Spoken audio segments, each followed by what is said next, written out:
So what happened this week? Well, I got stuck back into the sump, had a few hours work on that.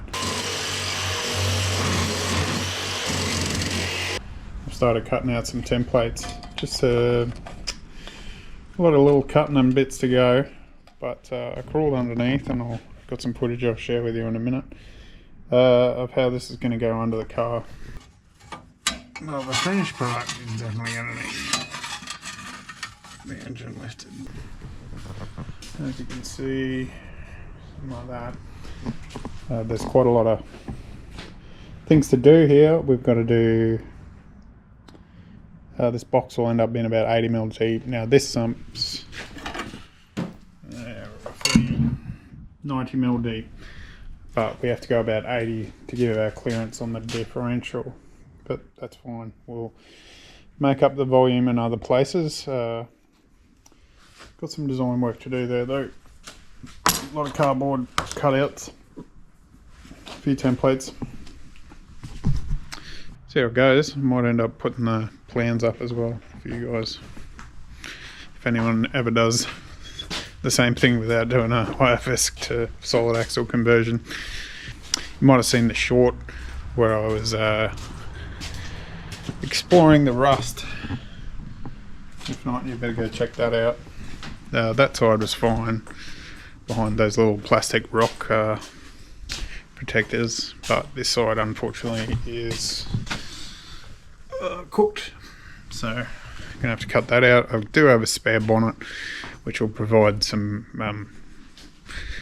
spare sheet metal for any of those things we come across. That's really the only major problem, and I have a feeling it was to do with the sunroof.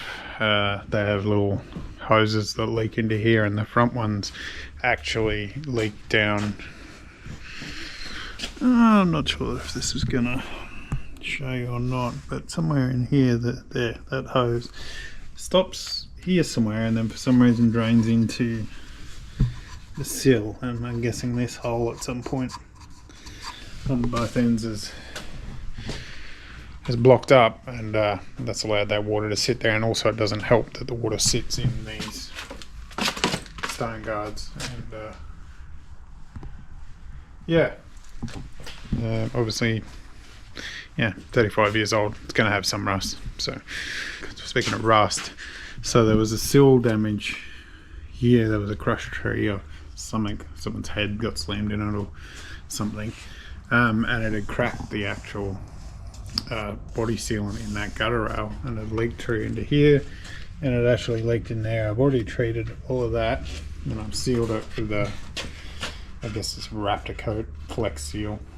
Hopefully that'll do it. And then the rail, I've actually run some 227 Sikaflex down the inside of that gutter rail, so hopefully that with another coat of paint will help keep it sealed. I'm sure that macro shot didn't look good. What else I get? Went shopping. A bunch of Omega stuff is on sale. I don't know about paint brands or anything, but it's 25% off, so it's probably shit. Oh yeah. So these plastic rears, this whole assembly here is about $700 with the window and everything. This whole assembly here is about $1,300, and that's not Australian, that's US per side. So I'm trying to recover what I can, and I've hit these with it's like a vinyl paint from MTN, and supposedly it works well on plastic, so I gave them a quick hit with a Scotch-Brite, and I think they've come up alright. Had a few runs on my first coat, but I buffed them back, and I'm just gonna leave it for now. I'm not replacing them, not unless I win the lotto or something. Yeah, that's a lot of money.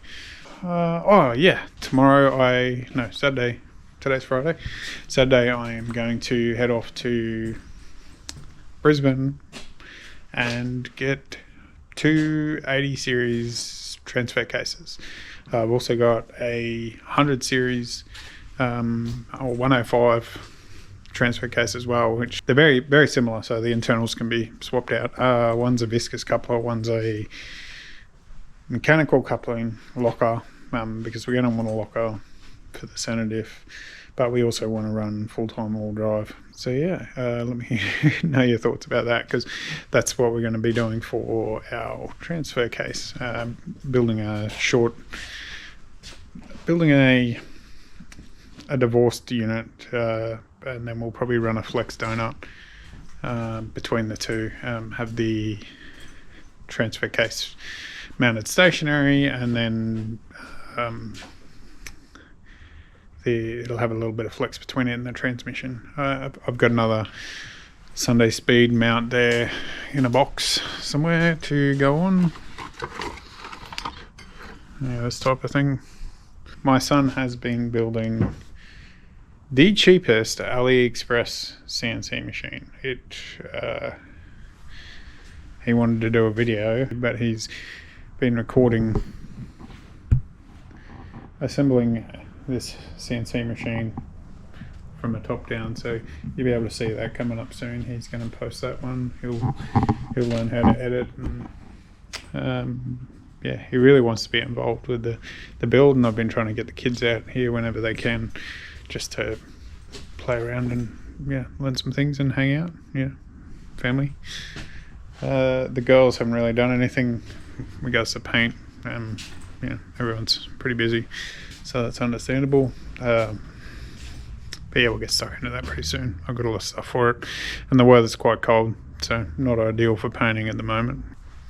Just thinking, I definitely should get a haircut. Well, that'll do for this week. So I appreciate you guys that tuned in, and if you're new here, please make sure to go and check out the other videos, and if you haven't, hit that like and that subscribe. That'd be awesome. That'd really help me out. We're just starting to grow this channel, so I'd really appreciate anything you do, even a comment. Just tell me what I'm doing right, tell me what I'm doing wrong. That'd be awesome. See you next time.